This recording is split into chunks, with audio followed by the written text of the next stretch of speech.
ਲੜੀਵਾਰ ਕਥਾ ਸ਼੍ਰੀ ਗੁਰੂ ਗ੍ਰੰਥ ਸਾਹਿਬ ਜੀ ਮਹਾਰਾਜ ਜੀ ਦੀ ਆਪ ਜੀ ਸਰਵਣ ਕਰ ਰਹੇ ਹੋ। ਸੂਹੀ ਦੀ ਵਾਰ ਤੀਸਰੇ ਪਾਤਸ਼ਾਹ ਜਗਤ ਗੁਰੂ ਸ਼੍ਰੀ ਗੁਰੂ ਅਮਰਦਾਸ ਜੀ ਮਹਾਰਾਜ ਜੀ ਦੀ ਉਚਾਰਨ ਕੀਤੀ ਹੋਈ ਇਹ ਪਵਿੱਤਰ ਵਾਰ ਹੈ।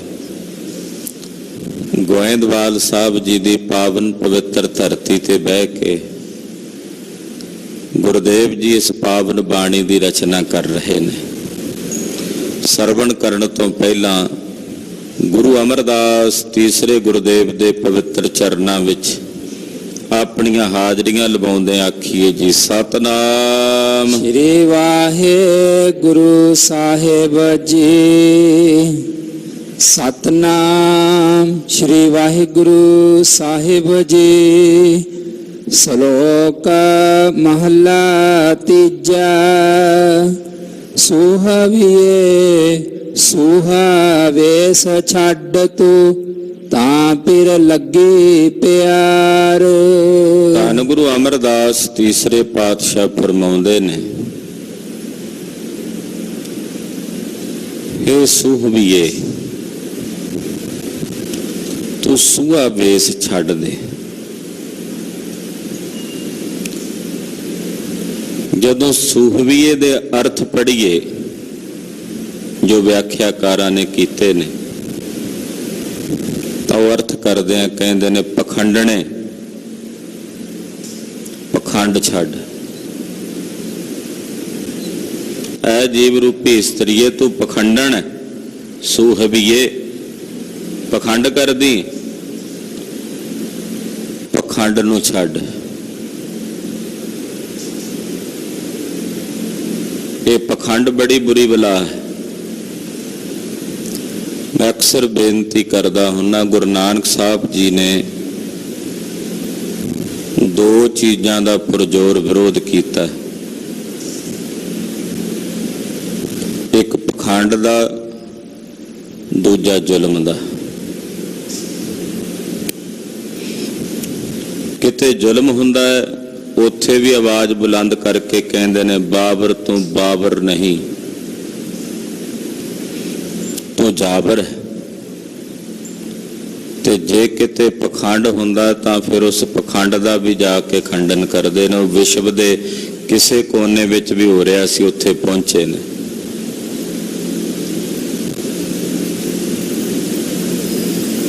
ਜਗਤ ਗੁਰੂ ਗੁਰੂ ਨਾਨਕ ਸਾਹਿਬ ਜੀ ਨੇ ਕੀ ਵੇਖਿਆ ਕਿ ਇੱਕ ਪੰਡਤ ਜੀ ਬੈਠੇ ਨੇ,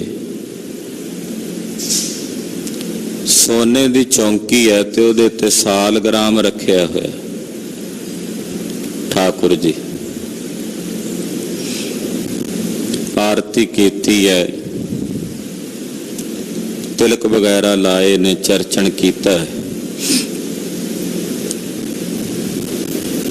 ਬੜੇ ਲੋਕ ਆ ਰਹੇ ਨੇ। ਪੰਡਤ ਜੀ ਕਹਿ ਰਹੇ ਨੇ ਮੈਂ ਅੰਤਰਜਾਮੀ ਹਾਂ, ਤੁਹਾਡੇ ਸਾਰਿਆਂ ਦੇ ਦਿਲਾਂ ਦੀ ਬੁੱਝਦਾ। ਬੜੇ ਲੋਕਾਂ ਦੇ ਭਵਿੱਖ ਦੱਸੇ ਉਹਨੇ, ਕਿਸੇ ਦਾ ਹੱਥ ਵੇਖਦਾ, ਕਿਸੇ ਦਾ ਮੱਥਾ ਪੜਦਾ। ਜਗਤ ਗੁਰੂ ਬਾਬਾ ਜੀ ਲਾਗੇ ਕੁਝ ਦੂਰੀ ਤੇ ਬੈਠੇ, ਲੋਕਾਂ ਨੂੰ ਨਹੀਂ ਪਤਾ ਕਿ ਕਿੱਡੇ ਵੱਡੇ ਅਵਤਾਰੀ ਪੁਰਸ਼ ਕੋਲ ਬੈਠੇ ਨੇ। ਉਹਨਾਂ ਵੱਲ ਕੋਈ ਨਹੀਂ ਆ ਰਿਹਾ ਤੇ ਉਹ ਪਖੰਡੀ ਪੰਡਤ ਵਾਲੇ ਪਾਸੇ ਬੜੀ ਦੁਨੀਆ। ਲੋਕ ਕੁਝ ਸਮਾਂ ਉਹਦੀ ਪੂਜਾ ਅਰਚਨਾ ਕਰਕੇ ਚਲੇ ਗਏ। ਪੰਡਤ ਜੀ ਬੈਠੇ ਸੀ ਇਕੱਲੇ ਤੇ ਗੁਰੂ ਬਾਬੇ ਨੇ ਮਰਦਾਨੇ ਨੂੰ ਆਖਿਆ, ਮਰਦਾਨਾ ਜੀ ਏਦਾਂ ਕਰੋ ਕਿ ਪੰਡਤ ਜੀ ਦੇ ਅੱਗੇ ਪਈ ਜਿਹੜੀ ਸੋਨੇ ਦੀ ਚੌਂਕੀ ਤੇ ਸਾਲਗ੍ਰਾਮ ਜੀ ਨੇ, ਦੋਵੇਂ ਚੁੱਕ ਲਿਆਓ, ਗੁਪਤ ਕਰ ਦਿਓ, ਉਹਨੂੰ ਪਤਾ ਨਾ ਲੱਗੇ। ਭਾਈ ਮਰਦਾਨਾ ਜੀ ਨੇ ਜਾ ਕੇ ਸਾਲਗ੍ਰਾਮ ਵੀ ਚੁੱਕਿਆ ਤੇ ਸੋਨੇ ਦੀ ਉਹ ਜਿਹੜੀ ਚੌਂਕੀ ਸੀ ਉਹ ਵੀ ਚੁੱਕ ਕੇ ਗੁਪਤ ਕਰ ਲਈ। ਝਟਕ ਬਾਅਦ ਪੰਡਤ ਜੀ ਨੇ ਅੱਖਾਂ ਖੋਲੀਆਂ, ਵੇਖਿਆ ਨਾ ਅੱਗੇ ਭਗਵਾਨ ਤੇ ਨਾ ਸਾਲਗ੍ਰਾਮ ਤੇ ਨਾ ਹੀ ਸੋਨੇ ਦੀ ਚੌਂਕੀ, ਤੇ ਉਹਨੂੰ ਆਪਣੀ ਭਗਤੀ ਭੁੱਲ ਗਈ। ਪਾਣ ਲੱਗਾ ਰੌਲਾ। ਉਹਨੂੰ ਇਹ ਚਿੰਤਾ ਨਹੀਂ ਸੀ ਕਿ ਮੇਰਾ ਭਗਵਾਨ ਨਾਲ ਚਲਾ ਗਿਆ, ਉਹਨੂੰ ਜ਼ਿਆਦਾ ਚਿੰਤਾ ਸੀ ਸੋਨੇ ਦੀ ਚੌਂਕੀ ਦੀ ਵੀ ਜਿਹੜੀ ਮੈਂ ਬਣਾਈ ਸੀ। ਕੀਮਤੀ ਹੈ। ਜਦੋਂ ਸੱਜੇ ਖੱਬੇ ਫਾਵਾ ਜਿਹਾ ਹੋ ਕੇ ਵੇਖਣ ਲੱਗਾ ਵੀ ਕੌਣ ਲੈ ਗਿਆ ਚੁੱਕ ਕੇ, ਤੇ ਗੁਰੂ ਬਾਬਾ ਜੀ ਲਾਗੇ ਬੈਠੇ ਸੀ, ਮੁਸਕਰਾ ਰਹੇ ਨੇ। ਮਹਾਰਾਜ ਜੀ ਕੋਲ ਆ ਕੇ ਸਤਿਗੁਰਾਂ ਨੂੰ ਕਹਿਣ ਲੱਗਾ, ਮਹਾਰਾਜ ਸੰਤ ਜੀ, ਜੇ ਤੁਸੀਂ ਵੇਖਿਆ ਕਿਸੇ ਨੂੰ ਚੁੱਕਦਿਆਂ ਤਾਂ ਦੱਸਦੇ ਕਿਉਂ ਨਹੀਂ? ਪਾਤਸ਼ਾਹ ਕਹਿਣ ਲੱਗੇ, ਪੰਡਤ ਜੀ ਲੋਕਾਂ ਨੂੰ ਤਾਂ ਤੁਸੀਂ ਦੱਸ ਰਹੇ ਸੀ ਕਿ ਮੈਂ ਅੰਤਰਜਾਮੀ ਆ, ਲੋਕਾਂ ਦੀਆਂ ਗਵਾਚੀਆਂ ਚੀਜ਼ਾਂ ਬਾਰੇ ਦੱਸ ਰਹੇ ਸੀ, ਆਪਣੀ ਗਵਾਚੀ ਚੀਜ਼ ਦਾ ਨਹੀਂ ਪਤਾ। ਮਾਰੋ ਝਾਤ ਆਪਣੇ ਨੇਤਰ ਮੁੰਦ ਕੇ ਅੰਦਰ ਵੇਖੋ, ਕਿੱਥੇ ਗਈਆਂ ਤੁਹਾਡੀਆਂ ਵਸਤੂਆਂ? ਪੰਡਤ ਹੁਣ ਸੱਚੋ ਸੱਚ ਬੋਲ ਪਿਆ, ਕਹਿਣ ਲੱਗਾ, ਮਹਾਰਾਜ ਕਾਹਦੀ ਅੰਤਰਜਾਮਤਾ, ਇਹ ਥੋੜਾ ਜਿਹਾ ਪਖੰਡ ਵਿਖਾਵਾ ਜਿਹਾ ਕਰਕੇ 2 ਪੈਸੇ ਇਕੱਠੇ ਕਰ ਲਈਦੇ ਨੇ, ਉਹਦੇ ਨਾਲ ਟੱਬਰ ਦਾ ਗੁਜ਼ਾਰਾ ਕਰ ਲਈਦਾ। ਮਹਾਰਾਜ ਜੀ ਨੇ ਚਾਟੋ ਸੋਨੇ ਦੀ ਚੌਂਕੀ ਤੇ ਸਾਲ ਗ੍ਰਾਮ ਦਾ ਪੱਥਰ ਉਹ ਕੱਢ ਕੇ ਦੇ ਦਿੱਤਾ। ਆਖਿਆ, ਪੰਡਤ ਜੀ ਪਖੰਡ ਕਰਕੇ ਲੋਕਾਂ ਨੂੰ ਤਾਂ ਗੁੰਮਰਾਹ ਕਰ ਲੋਗੇ, ਪਰ ਆਪਣੇ ਮਨ ਨੂੰ ਸ਼ਾਂਤ ਕਿਵੇਂ ਕਰੋਗੇ? ਤੁਹਾਡਾ ਆਪਣਾ ਸਵੈ ਹਿਰਦਾ ਸ਼ਾਂਤ ਕਿਵੇਂ ਹੋਵੇਗਾ? ਕਦੇ ਆਪਣੇ ਬਾਰੇ ਨਹੀਂ ਸੋਚਿਆ? ਗੁਰੂ ਬਾਬੇ ਦੇ ਕਹੇ ਹੋਏ ਬੋਲ ਇਤਨੀ ਤਾਸੀਰ ਰੱਖਦੇ ਸਨ, ਸੁਣਦਿਆਂ ਪੰਡਤ ਦੀਆਂ ਅੱਖਾਂ ਭਰ ਆਈਆਂ ਤੇ ਚਰਨੀ ਢਹਿ ਪਿਆ। ਮਹਾਰਾਜ ਤਰਸ ਕਰੋ। ਸਤਿਗੁਰ ਆਖਿਆ, ਜੋ ਪੂਜਾ ਕਰੀਦੀ ਹੈ, ਜੋ ਅਰਚਨਾ ਕਰੀਦੀ ਹੈ, ਉਹ ਵਿਖਾਵੇ ਲਈ ਨਹੀਂ ਹੁੰਦੀ ਪੰਡਤ ਜੀ, ਉਹ ਆਪਣੇ ਸਵੈ ਆਤਮਿਕ ਆਨੰਦ ਲਈ ਹੁੰਦੀ ਹੈ। ਇਹ ਕਿਹੋ ਜੀ ਆਰਤੀ ਹੈ, ਜੇ 2-4 ਸੱਜਣ ਉੱਥੇ ਆਣ ਖਲੋਣ ਤਾਂ ਉਸ ਆਰਤੀ ਨੂੰ ਅੱਧਾ ਘੰਟਾ ਲੱਗ ਜਾਂਦਾ ਹੈ। ਕੋਈ ਨਾ ਆਇਆ ਹੋਵੇ ਤੇ 5 ਮਿੰਟਾਂ 'ਚ ਹੀ ਆਰਤੀ ਕਿਵੇਂ ਮੁੱਕ ਜਾਂਦੀ ਹੈ, ਕਿਵੇਂ ਸਮਾਪਤ ਹੋ ਜਾਂਦੀ ਹੈ? ਹੁੰਦਾ ਹੈ ਨਾ ਐਸਾ? ਕੋਈ ਆ ਜਾਵੇ ਤਾਂ ਆਰਤੀ ਨੂੰ ਅੱਧਾ ਘੰਟਾ ਲੰਘ ਜਾਂਦਾ ਹੈ, ਨਾ ਆਵੇ 5 ਮਿੰਟਾਂ 'ਚ ਹੀ ਆਰਤੀ ਸਮਾਪਤ।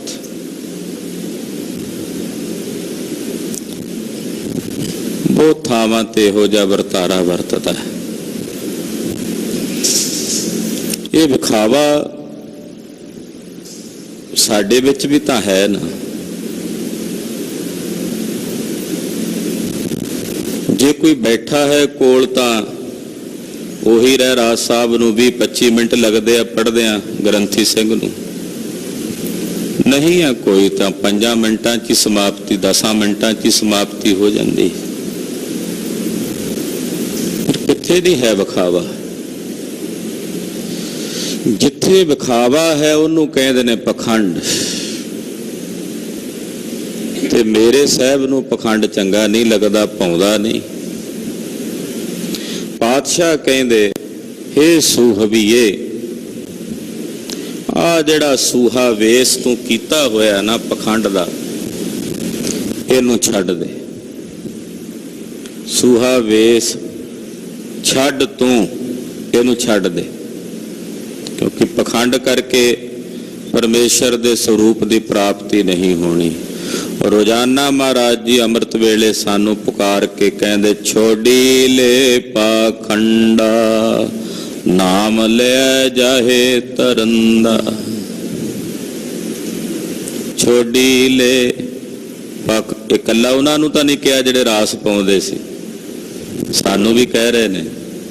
ਹਰ ਇੱਕ ਪ੍ਰਾਣੀ ਮਾਤਰ ਨੂੰ ਕਹਿ ਰਹੇ ਨੇ, ਹਰ ਇੱਕ ਵਿਅਕਤੀ ਨੂੰ ਕਹਿ ਰਹੇ ਨੇ, ਹਰ ਇੱਕ ਮਾਨਵ ਮਾਤਰ ਨੂੰ ਕਹਿ ਰਹੇ ਨੇ, ਛੋਡੀ ਲੈ ਪਾਖੰਡਾ। ਪਖੰਡ ਕਰਕੇ ਤੁਸੀਂ ਦੂਜਿਆਂ ਨੂੰ ਪ੍ਰਭਾਵਿਤ ਕਰ ਸਕਦੇ ਹੋ, ਪਰ ਆਪਣੇ ਮਨ ਨੂੰ ਸ਼ਾਂਤ ਨਹੀਂ ਕਰ ਸਕਦੇ।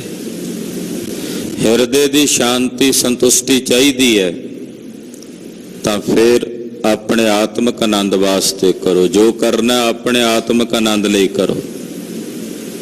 ਭਜਨ ਕਰਨਾ, ਬਾਣੀ ਪੜ੍ਹਨੀ, ਸਿਮਰਨ ਕਰਨਾ, ਸੰਗਤ ਕਰਨੀ ਹੈ, ਭਲੇ ਕੰਮ ਕਰਨੇ ਨੇ, ਪੁੰਨ ਦਾਨ ਕਰਨਾ, ਦਇਆ ਕਰਨੀ ਹੈ, ਆਪਣੇ ਆਤਮਿਕ ਆਨੰਦ ਲਈ ਕਰੋ, ਵਿਖਾਵੇ ਲਈ ਨਹੀਂ, ਅਖਬਾਰਾਂ ਵਿੱਚ ਫੋਟੋਆਂ ਲਵਾਉਣ ਵਾਸਤੇ ਨਹੀਂ, ਆਪਣੇ ਆਤਮਿਕ ਆਨੰਦ ਲਈ। ਮੈਨੂੰ ਸੰਤੁਸ਼ਟੀ ਮਿਲੀ ਹੈ, ਮੈਂ ਕਰ ਲਿਆ,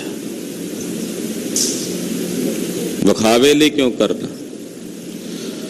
ਹੇ ਸੂਹਬੀਏ ਸੂਹਾ ਵੇਸ ਤੂੰ ਛੱਡ ਦੇ, ਤਾਂ ਫਿਰ ਲੱਗੀ ਪਿਆਰ। ਜਦੋਂ ਤੂੰ ਪਖੰਡ ਛੱਡੇਂਗੀ ਫਿਰ ਤੂੰ ਉਸ ਪਰਮੇਸ਼ਰ ਨੂੰ ਪਿਆਰੀ ਲੱਗੇਂਗੀ, ਕਿਉਂਕਿ ਉਹ ਜਾਣੇਗਾ ਵੀ ਇਹ ਮੇਰੇ ਲਈ ਕਰ ਰਿਹਾ, ਲੋਕਾਂ ਲਈ ਨਹੀਂ ਪਿਆ ਕਰਦਾ, ਇਹ ਮੇਰੇ ਲਈ ਕਰ ਰਿਹਾ। ਇਹਨੇ ਵੇਖਾ ਵੇਖੀ ਦੀ ਸਿੱਖੀ ਨਹੀਂ ਧਾਰੀ ਵੀ ਗੁਆਂਢੀ ਨੇ ਛਕ ਲਿਆ ਅੰਮ੍ਰਿਤ ਆਪਾਂ ਵੀ ਛਕ ਲਈਏ, ਪਿੱਛੇ ਕਿਉਂ ਰਹੀਏ। ਇਹਦੀ ਸਿੱਖੀ ਵੇਖਾ ਵੇਖੀ ਦੀ ਨਹੀਂ ਹੈ। ਕਲਗੀਧਰ ਵੇਖਦੇ ਆ, ਇਹਨੇ ਸਿੱਖੀ ਧਾਰਨ ਕੀਤੀ ਹੈ ਮੇਰੀ ਖੁਸ਼ੀ ਲਈ ਕਿ ਮੇਰੇ ਤੇ ਕਲਗੀਧਰ ਪ੍ਰਸੰਨ ਹੋਣਗੇ, ਇਹਨੇ ਤਾਂ ਮੇਰੀ ਸਿੱਖੀ ਧਾਰਨ ਕੀਤੀ। ਤੇ ਫਿਰ ਉਹ ਸਿੱਖ ਗੁਰੂ ਨੂੰ ਪਿਆਰਾ ਲੱਗਦਾ, ਗੁਰੂ ਨੂੰ ਬਹੁਤ ਜ਼ਿਆਦਾ ਪਿਆਰਾ ਲੱਗਦਾ। ਤਾਂ ਫਿਰ ਲੱਗੀ ਪਿਆਰ, ਤਾਂ ਤੂੰ ਉਸ ਪਿਰ ਨੂੰ, ਉਸ ਵਾਹਿਗੁਰੂ ਨੂੰ, ਉਸ ਪਰਮੇਸ਼ਰ ਨੂੰ ਪਿਆਰੀ ਲੱਗੇਂਗੀ। ਸੂਹੈ ਵੇਸ ਪਿਰ ਕਿਨੈ ਨਾ ਪਾਇਓ, ਮਨ ਮੁਖ ਦਜ ਮੂਈ ਗਾਵਾਰ। ਜਿਹੜਾ ਪਖੰਡ ਵਾਲਾ ਕੀਤਾ ਹੋਇਆ ਕਰਮ ਹੈ ਨਾ, ਸੂਹੈ ਵੇਸ ਪਿਰ ਕਿਨੈ ਨਾ ਪਾਇਓ। ਪਖੰਡ ਕੀਤਿਆਂ ਨਹੀਂ ਰੱਬ ਨੂੰ ਕਿਸੇ ਨੇ ਪ੍ਰਾਪਤ ਕੀਤਾ। ਜਿਹੜਾ ਨਿਰਛਲ ਜਿਹਾ ਹੋਵੇ, ਨਿਸ਼ਕਪਟ ਹੋਵੇ, ਔਰ ਪਰਮੇਸ਼ਰ ਨੂੰ ਪ੍ਰਾਪਤ ਕਰਦਾ। ਉਹਨਾਂ ਬਾਰੇ ਮਹਾਰਾਜ ਜੀ ਕਹਿੰਦੇ ਭੋਲੇ ਪਾਏ ਮਿਲੇ ਰਘੁਰਾਇਆ। ਜਿਹੜਾ ਬਿਲਕੁਲ ਭੋਲਾ ਹੋਵੇ ਉਹਨੂੰ ਰੱਬ ਦੇ ਘਰ ਦੀ ਪ੍ਰਾਪਤੀ ਹੋ ਜਾਂਦੀ। ਇੱਕ ਕਹਾਣੀ ਆਪ ਜੀ ਨੂੰ ਸਰਵਣ ਕਰਾਵਾਂ।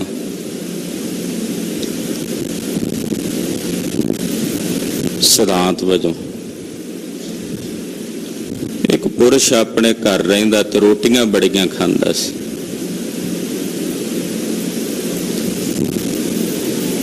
ਘਰ ਵਿੱਚ 10 ਮੈਂਬਰ ਸਨ, ਉਹ 10 ਜਣੇ ਉਨੀਆਂ ਨਹੀਂ ਸਨ ਖਾਂਦੇ ਜਿੰਨੀਆਂ ਇਹ ਖਾ ਜਾਂਦਾ ਸੀ।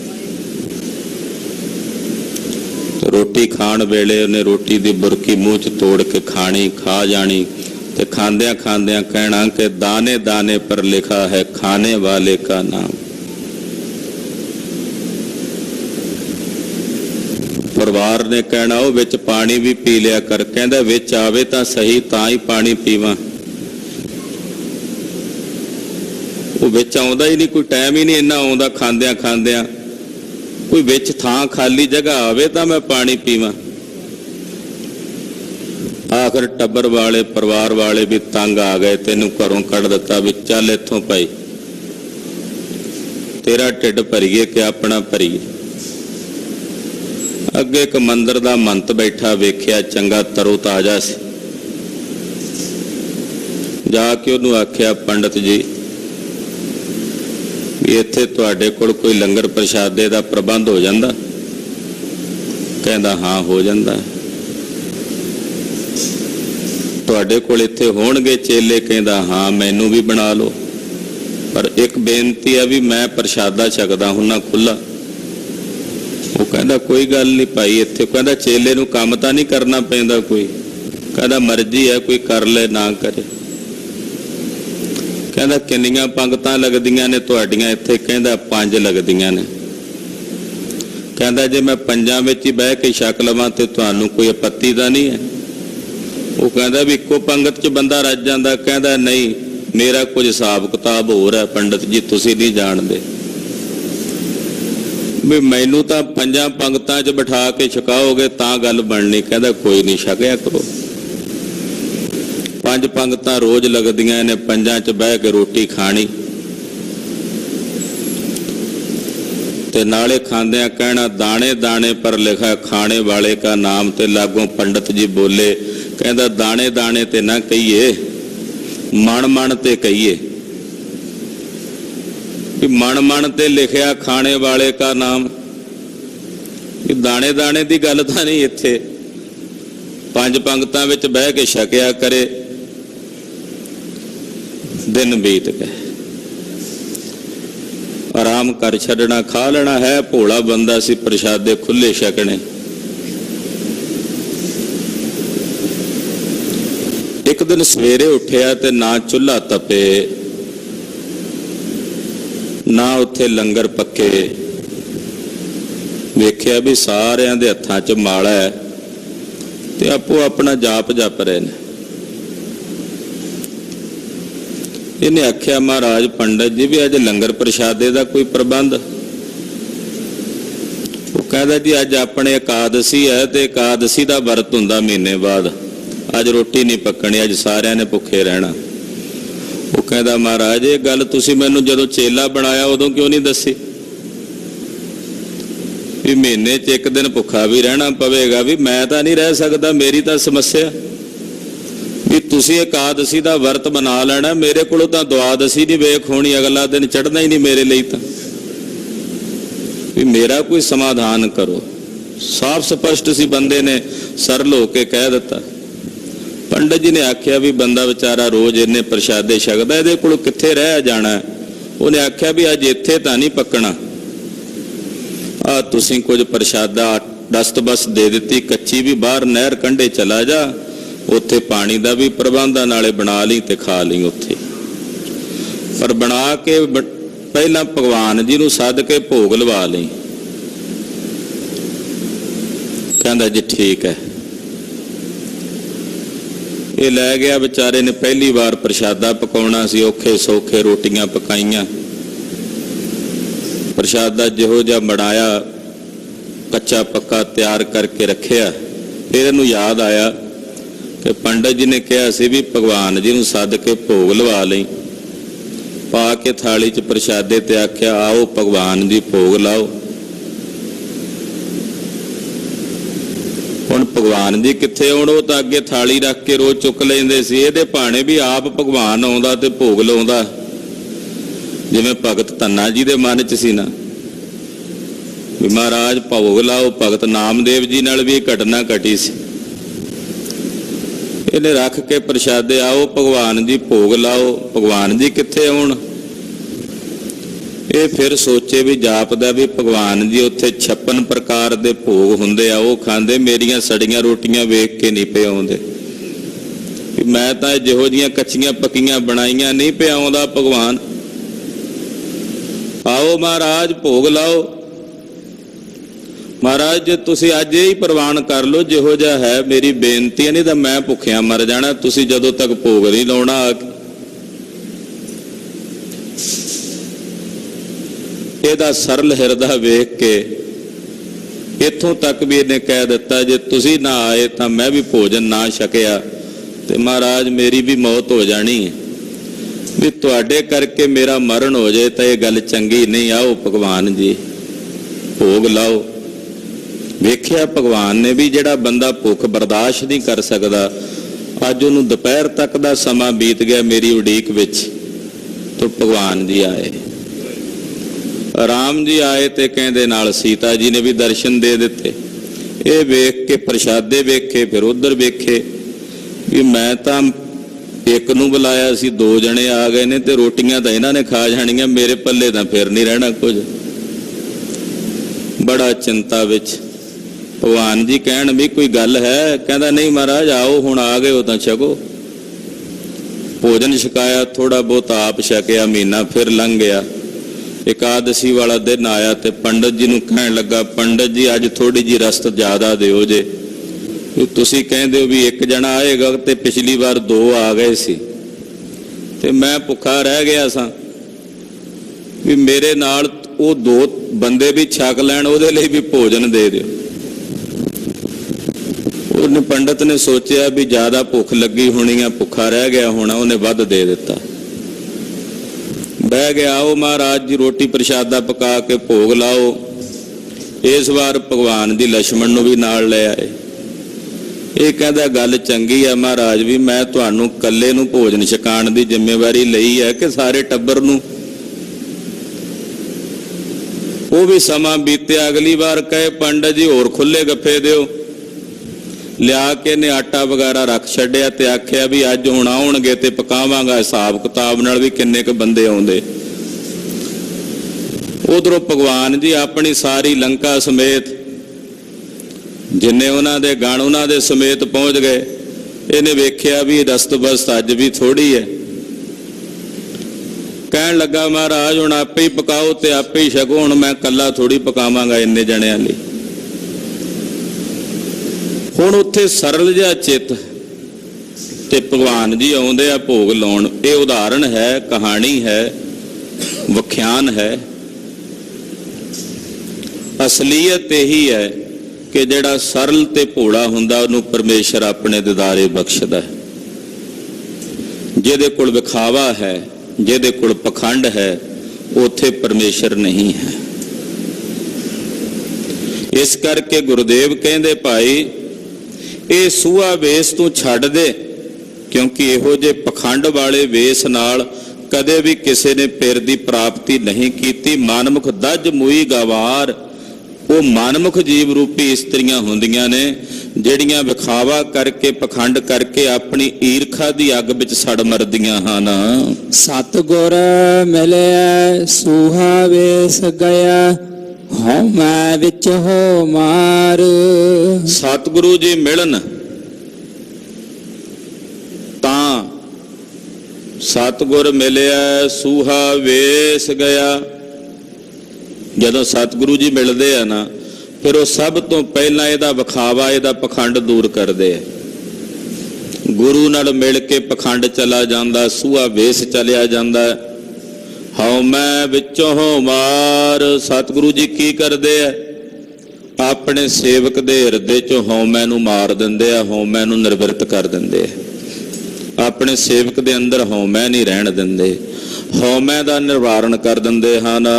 ਮਨ ਤਨ ਰੱਤਾ ਲਾਲ ਹੋਆ, ਰਸਨਾ ਰੱਤੀ ਗੁਣ ਸਾਰ। ਕਹਿੰਦੇ ਉਹਦਾ ਮਨ ਤੇ ਤਨ ਦੋਵੇਂ ਰੰਗੇ ਜਾਂਦੇ ਹਨ। ਜਿਹੜਾ ਸਤਿਗੁਰਾਂ ਨੂੰ ਮਿਲਦਾ, ਮਨ ਤੇ ਤਨ ਦੋਵੇਂ ਰੰਗੇ ਜਾਂਦੇ ਹਨ, ਔਰ ਉਹਨਾਂ ਦੀ ਰਸਨਾ ਵੀ ਪਰਮੇਸ਼ਰ ਦੇ ਭਜਨ ਦੇ ਰੰਗ ਵਿੱਚ ਰੰਗੀ ਜਾਂਦੀ ਹੈ। ਉਹ ਰਸਨਾ ਨਾਲ ਵੀ ਪਰਮੇਸ਼ਰ ਦਾ ਜਾਪ ਜਪਦੇ ਹਨ। ਰਸਨਾ ਗੁਣ ਗੋਪਾਲ ਨਿਧ ਗਾਇਣ, ਸ਼ਾਂਤ ਸਹਜ ਰਹਿਸ ਮਨ ਉਪਜਿਓ, ਸਗਲੇ ਦੁਖ ਪਲਾਇਣ। ਰਸਨਾ ਗਿੱਧੀ, ਉਹਨਾਂ ਦੀ ਰਸਨਾ ਗਿੱਝ ਜਾਂਦੀ ਹੈ। ਕਹਿੰਦੇ ਨੇ ਵੀ ਜੋ ਗਿੱਝ ਗਿਆ, ਰੱਬ ਦੇ ਪਿਆਰਿਆਂ ਦੀ ਰਸਨਾ ਗਿੱਝ ਜਾਂਦੀ ਹੈ ਰਾਮ ਦੇ ਨਾਮ ਨੂੰ ਜਪਣ ਵਿੱਚ, ਨਿਰੰਕਾਰ ਦੇ ਨਾਮ ਦੀ ਆਰਾਧਨਾ ਵਿੱਚ। ਰਸਨਾ ਰੱਤੀ ਗੁਣ ਸਾਰ, ਉਹਨਾਂ ਦੀ ਰਸਨਾ ਵੀ ਪਰਮੇਸ਼ਰ ਦੇ ਗੁਣਾਂ ਨੂੰ ਸਾਰਦਿਆਂ, ਸੰਭਾਲਦਿਆਂ, ਉਚਰਦਿਆਂ, ਜਪਦਿਆਂ ਕਹਿੰਦੇ ਰੰਗੀ ਜਾਂਦੀ ਹੈ। ਸਦਾ ਸੁਹਾਗਣ ਸ਼ਬਦ ਮਨ ਪੈ ਪਾਏ ਕਰੇ ਸਿੰਗਾਰ। ਉਹ ਸਦਾ ਲਈ ਸੁਹਾਗਣਾ ਹੋ ਜਾਂਦੀਆਂ ਹਨ। ਪਰਮੇਸ਼ਰ ਦੇ ਸ਼ਬਦ ਨੂੰ, ਗੁਰੂ ਕੇ ਸ਼ਬਦ ਨੂੰ ਆਪਣੇ ਮਨ 'ਚ ਵਸਾ ਕੇ ਜਿਹੜੀਆਂ ਸੁਹਾਗਣਾ ਨੇ, ਉਹ ਪਰਮੇਸ਼ਰ ਦੇ ਭੈ ਦਾ ਤੇ ਪਰਮੇਸ਼ਰ ਦੇ ਪ੍ਰੇਮ ਦਾ ਸ਼ਿੰਗਾਰ ਕਰਦੀਆਂ ਨੇ। ਉਹਦਾ ਭੈ ਪਰ ਉਹਦਾ ਪ੍ਰੇਮ। ਪਰਮੇਸ਼ਰ ਦੇ ਭੈ ਤੇ ਪ੍ਰੇਮ ਦਾ ਸ਼ਿੰਗਾਰ ਰੱਬ ਦੇ ਪਿਆਰੇ ਆਪਣੇ ਤਨ ਤੇ ਧਾਰਨ ਕਰਦੇ ਹਨ। ਨਾਨਕ ਕਰਮੀ ਮਹਿਲ ਪਾਇਆ, ਪੀਰ ਰਾਖਿਆ ਉਰ ਧਾਰ। ਧੰਨ ਸ਼੍ਰੀ ਗੁਰੂ ਅਮਰਦਾਸ ਤੀਸਰੇ ਪਾਤਸ਼ਾਹ ਜੀ ਫਰਮਾਉਂਦੇ ਨੇ ਕਿ ਜਿਨ੍ਹਾਂ ਤੇ ਪਰਮੇਸ਼ਰ ਦੀ ਕਰਮ ਬਖਸ਼ਿਸ਼ ਹੁੰਦੀ ਹੈ ਨਾ, ਉਹੀ ਪਰਮੇਸ਼ਰ ਦੇ ਮਹਿਲ ਨੂੰ, ਸਰੂਪ ਨੂੰ ਪ੍ਰਾਪਤ ਕਰਦੇ ਨੇ, ਔਰ ਉਹੀ ਆਪਣੇ ਪਿਰ ਨੂੰ, ਪਤੀ ਨੂੰ, ਪਰਮੇਸ਼ਰ ਨੂੰ ਆਪਣੇ ਹਿਰਦੇ 'ਚ ਧਾਰਨ ਕਰਦੇ ਹਨ। ਮਹੱਲਾ ਤੀਜਾ। ਮੁੰਦੇ ਸੂਹਾ ਪਰ ਹਰਹੁ, ਲਾਲ ਕਰਹੁ ਸਿੰਗਾਰ। ਇਹ ਮੁੰਡੇ ਸੂਹਾ ਛੱਡ, ਜਿਹੜਾ ਕਸੁੰਭਾ ਹੈ ਨਾ, ਪਖੰਡ ਵਗੈਰਾ, ਇਹਨੂੰ ਛੱਡ।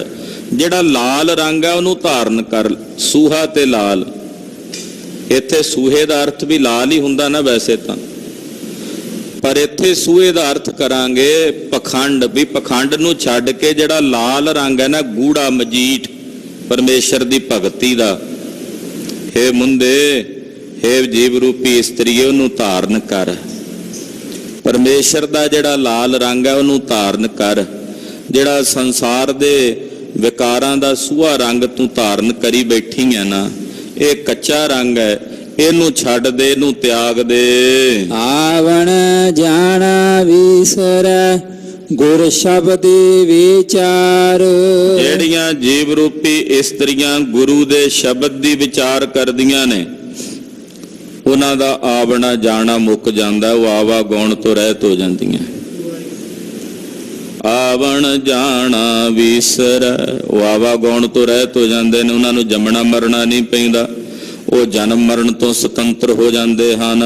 ਮੁੰਦ ਸੁਹਾਵੀ ਸੋਹਣੇ ਜਿਸ ਘਰ ਸਹਿਜ ਪਤਾਰ। ਉਹ ਮੁੰਦ ਸੁਹਾਵਣੀ ਹੈ, ਉਹ ਮੁੰਦ ਦਾ ਇੱਥੇ ਅਰਥ ਇਸਤਰੀ, ਉਹ ਜੀਵ ਰੂਪੀ ਇਸਤਰੀ ਸੁਹਾਵਣੀ ਹੈ, ਸੋਹਣੀ ਹੈ। ਕੌਣ? ਜਿਸ ਦੇ ਘਰ ਵਿੱਚ ਸਹਿਜੇ ਪਤੀ ਪ੍ਰਮਾਤਮਾ ਆ ਕੇ ਵਸਦਾ ਹੈ। ਜਿਸ ਘਰ 'ਚ ਪਰਮੇਸ਼ਰ ਦਾ ਨਿਵਾਸ ਨਹੀਂ, ਉਹ ਘਰ ਕਾਹਦੇ ਸੋਹਣੇ, ਕਾਹਦੇ ਸੁੰਦਰ। ਜਿਸ ਘਰ ਵਿੱਚ ਸਹਿਬ ਵਸਦਾ ਹੈ, ਜਿਸ ਕਾਇਆ ਰੂਪੀ ਸਰੀਰ ਵਿੱਚ, ਘਰ ਵਿੱਚ ਪਰਮੇਸ਼ਰ ਵਸਦਾ, ਉਹ ਕਾਇਆ ਸੋਹਣੀ ਹੈ, ਉਹ ਸੁੰਦਰ ਹੈ। ਉਹ ਅਸ਼ਟਾਵਕਰ ਦੀ ਕਾਇਆ ਹੀ ਕਿਉਂ ਨਾ ਹੋਵੇ, ਟੇਢੀ ਮੇਢੀ ਅੱਠਾਂ ਵਲਾਂ ਵਾਲੀ, ਜੇ ਉਹਦੇ 'ਚ ਸਹਿਬ ਵਸਦਾ ਹੈ, ਸੋ ਵਸਦਾ, ਤਾਂ ਉਹ ਵੀ ਸੁੰਦਰ ਹੈ। ਉਦਾਂ ਜੇ ਕੋਈ ਕਹੇ ਕਿ ਚੰਮ ਸੋਹਣਾ ਤੇ ਸੁੰਦਰਤਾ ਹੁੰਦੀ, ਉਹਨੂੰ ਮੇਰੇ ਸਾਹਿਬ ਨੇ ਸੁੰਦਰਤਾ ਮੰਨਿਆ ਹੀ ਨਹੀਂ। ਅਸਲ ਵਿੱਚ ਸੋਹਣਾ ਤੇ ਸੁੰਦਰ ਉਹ ਹੈ ਜਿਸ ਦੇ ਹਿਰਦੇ 'ਚ ਨਿਰੰਕਾਰ ਦਾ ਵਾਸਾ ਹੈ, ਉਹ ਸੋਹਣਾ ਹੈ, ਉਹ ਸੁੰਦਰ ਹੈ। ਸੇਈ ਸੁੰਦਰ ਸੋਹਣੇ। ਹਾਂਜੀ। ਨਾਨਕ ਸਾ ਧਨ ਰਾਵੀਐ ਰਾਵੇ ਰਾਵਣ ਹਾਰ। ਜਿਹਦੇ ਹਿਰਦੇ 'ਚ ਰੱਬ ਵਸਦਾ, ਉਹੀ ਜੀਵ ਰੂਪੀ ਇਸਤਰੀ ਉਸ ਪਰਮੇਸ਼ਰ ਨੂੰ ਰਾਵਦੀ ਹੈ, ਉਹਦੇ 'ਚ ਭੇਦ ਹੁੰਦੀ ਹੈ। ਉਹ ਰਾਵਣ ਹਾਰ ਵਾਹਿਗੁਰੂ ਖੁਦ ਉਹਨੂੰ ਆਪਣੇ ਵਿੱਚ ਰਾਵਦਾ, ਭੇਦ ਕਰਦਾ ਹੈ। ਪੌੜੀ ਮੋਹ ਕੂੜ ਕੁਟੰਬ ਹੈ ਮਨ ਮੁਖ ਮੁਗਧ ਰੱਤਾ। ਕਹਿੰਦੇ ਜਿਹੜਾ ਇਹ ਕੁਟੰਬ ਦਾ ਮੋਹ ਹੈ ਨਾ, ਟੱਬਰ ਦਾ, ਪਰਿਵਾਰ ਦਾ ਮੋਹ, ਧੰਨ ਗੁਰੂ ਅਮਰਦਾਸ ਪਾਤਸ਼ਾਹ ਕਹਿੰਦੇ ਝੂਠਾ ਹੈ। ਪਰ ਜਿਹੜਾ ਮਨਮੁਖ ਬੰਦਾ ਮੂਰਖ ਹੈ, ਉਹ ਇਹਦੇ ਵਿੱਚ ਹੀ ਰੱਤਾ ਹੋਇਆ, ਲੱਗਾ ਹੋਇਆ। ਗ੍ਰਸਥ ਵਿੱਚ ਰਹਿ ਕੇ ਵੀ ਬ੍ਰਹਮ ਆਨੰਦ ਨੂੰ ਪ੍ਰਾਪਤ ਕੀਤਾ ਜਾ ਸਕਦਾ ਹੈ, ਗੁਰੂ ਨਾਨਕ ਸਾਹਿਬ ਨੇ ਸਿੱਧ ਕੀਤਾ। ਨਹੀਂ ਤਾਂ ਬਹੁਤੇ ਕਹਿੰਦੇ ਸੀ ਵੀ ਗ੍ਰਸਥੀ ਨਹੀਂ ਮੁਕਤ ਹੁੰਦੇ, ਇਹਨਾਂ ਨੂੰ ਗ੍ਰਸਥ ਛੱਡ ਕੇ ਪਹਿਲਾਂ ਕਿਸੇ ਦਾ ਚੇਲਾ ਬਣਨਾ ਪਊ, ਕਿਸੇ ਜੰਗਲ ਵਿੱਚ ਰਹਿਣਾ ਪਊ, ਤਾਂ ਮੁਕਤ ਹੋਵੇਗਾ। ਪਰ ਪਾਤਸ਼ਾਹ ਕਹਿੰਦੇ ਆ ਵੀ ਗ੍ਰਸਥ ਵਿੱਚ ਵੀ ਮੁਕਤ ਹੋਇਆ ਜਾ ਸਕਦਾ। ਫਰਕ ਇਹਨਾਂ ਕਿ ਗ੍ਰਸਥ ਵਿੱਚ ਰਹਿੰਦਿਆਂ ਇਸ ਤਰ੍ਹਾਂ ਵਿਚਰਨਾ ਜਿਵੇਂ ਮੁਰਗਾਬੀ ਪਾਣੀ 'ਚ ਰਹਿੰਦਿਆਂ ਵੀ ਆਪਣੇ ਖੰਭਾਂ ਨੂੰ ਭਿੱਜਣ ਨਹੀਂ ਦਿੰਦੀ। ਪਰ ਜਿਹੜਾ ਮਨਮੁਖ ਹੈ ਉਹ ਇਸ ਤਰ੍ਹਾਂ ਨਹੀਂ ਰਹਿੰਦਾ, ਉਹ ਇਹਨਾਂ ਦੇ ਮੋਹ ਦੇ ਵਿੱਚ, ਕੁਟੰਬ ਦੇ ਮੋਹ ਦੇ ਵਿੱਚ ਰੱਤਾ ਹੋਇਆ। ਹਉ ਮੈਂ ਮੇਰਾ ਕਰ ਮੂਏ ਕਿਛ ਸਾਥ ਨਾ ਲਿੱਤਾ। ਹਉ ਮੈਂ ਤੇ ਮੈਂ ਮੇਰੀ ਦੇ ਹੰਕਾਰ ਦੇ ਵਿੱਚ ਇਹੋ ਜਿਹੇ ਜੀਵ ਲੱਗੇ ਹੋਏ ਨੇ, ਕਿਛ ਸਾਥ ਨਾ ਲਿੱਤਾ, ਉਹਨਾਂ ਆਪਣੇ ਨਾਲ ਕੁਝ ਵੀ ਨਹੀਂ ਲਿਆ, ਕੁਝ ਵੀ ਨਹੀਂ ਵਿਹਾਜਿਆ। ਸਿਰ ਉੱਪਰ ਜਮ ਕਾਲ ਨਾ ਸੁਝਈ ਦੂਜੈ ਪਰ ਮਿੱਤਾ। ਮਨਮੁਖਾਂ ਨੂੰ ਇਹ ਸੁਝਦਾ ਹੀ ਨਹੀਂ ਵੀ ਕਿ ਮੌਤ ਉਹਨਾਂ ਦੇ ਸਿਰ ਦੇ ਉੱਤੇ ਮੰਡਰਾ ਰਹੀ, ਸਿਰ ਦੇ ਉੱਤੇ ਜਮ ਕਾਲ ਨਹੀਂ ਉਹਨਾਂ ਨੂੰ ਸੁਝਦਾ। ਔਰ ਉਸ ਜਮ ਕਾਲ ਨੂੰ ਨਾ ਸੁਝਦਿਆਂ ਹੋਇਆਂ, ਜਾਣਦਿਆਂ ਹੋਇਆਂ, ਉਹ ਦੂਜੇ ਭਾਵ ਵਿੱਚ, ਦੁਬਦਾ ਵਿੱਚ ਹੀ ਭਰਮਦੇ ਰਹਿੰਦੇ ਹਨ।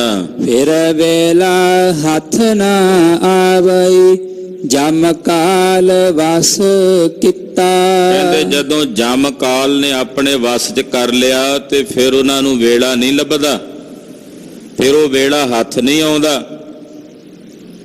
ਕਿਉਂਕਿ ਥਣਾ ਚੋਂ ਦੁੱਧ ਨਿਕਲ ਜਾਏ ਨਾ ਕਿ ਮੁੜ ਕੇ ਉਹ ਦੁੱਧ ਥਣਾ ਵਿੱਚ ਨਹੀਂ ਵਾਪਸ ਜਾਂਦਾ।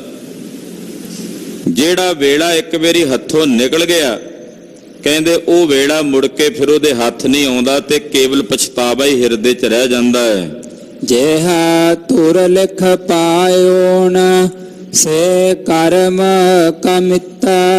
ਕਹਿੰਦੇ ਜਿਹੋ ਜੇ ਕਰਮ ਜੀਵ ਕਮਾਉਂਦਾ ਹੈ ਧੁਰ ਤੋਂ ਲਿਖੇ ਹੋਏ, ਉਦਾਂ ਦੇ ਹੀ ਕਰਮਾਂ ਦੇ ਵਿੱਚ ਪ੍ਰਵਿਰਤ ਹੁੰਦਾ ਹੈ। ਇਸ ਕਰਕੇ ਹੁਣ ਵੀ ਵੇਲਾ ਹੈ ਸ਼ੁਭ ਕਰਮ ਕਰਨ ਦਾ। ਗੁਰੂ ਅੱਗੇ ਅਰਦਾਸ ਕਰੀਏ, ਸ਼ੁਭ ਕਰਮਨ ਤੇ ਕਬਹੂ ਨਾ ਟਰੋ। ਮਹਾਰਾਜ ਇਹ ਸਾਡੇ ਤੇ ਤਰਸ ਕਰੋ, ਵਰ ਬਖਸ਼ੋ, ਸ਼ੁਭ ਕਰਮਾਂ ਤੋਂ ਕਦੇ ਵੀ ਨਾ ਟਲੀਏ, ਪਿੱਠ ਨਾ ਵਿਖਾਈਏ ਸ਼ੁਭ ਕਰਮਾਂ ਤੋਂ। ਗੁਰੂ ਪਾਤਸ਼ਾਹ ਕਿਰਪਾ ਕਰਨ, ਸਾਡਾ ਇਹ ਗਾਵਿਆ ਤੇ ਸੁਣਿਆ ਥਾਂ ਪਵੇ।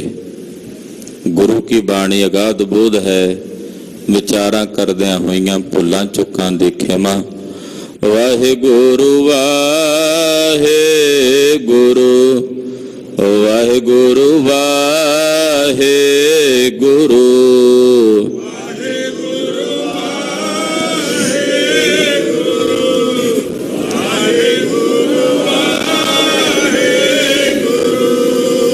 ਵਾਹਿਗੁਰੂ ਵਾਹਿਗੁਰੂ ਵਾਹਿਗੁਰੂ ਵਾਹਿਗੁਰੂ।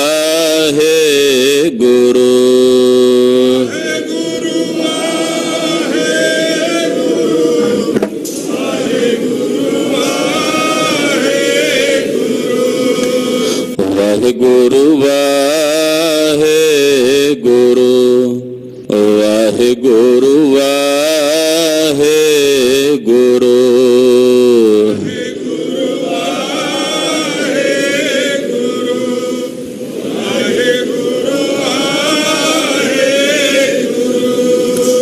ਵਾਹਿਗੁਰੂ ਵਾਹਿਗੁਰੂ ਵਾਹਿਗੁਰੂ ਵਾਹਿਗੁਰੂ।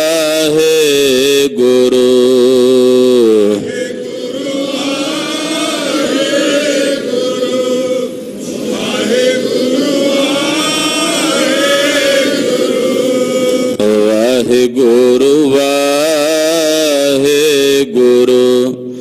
ਵਾਹਿਗੁਰੂ ਵਾਹਿਗੁਰੂ।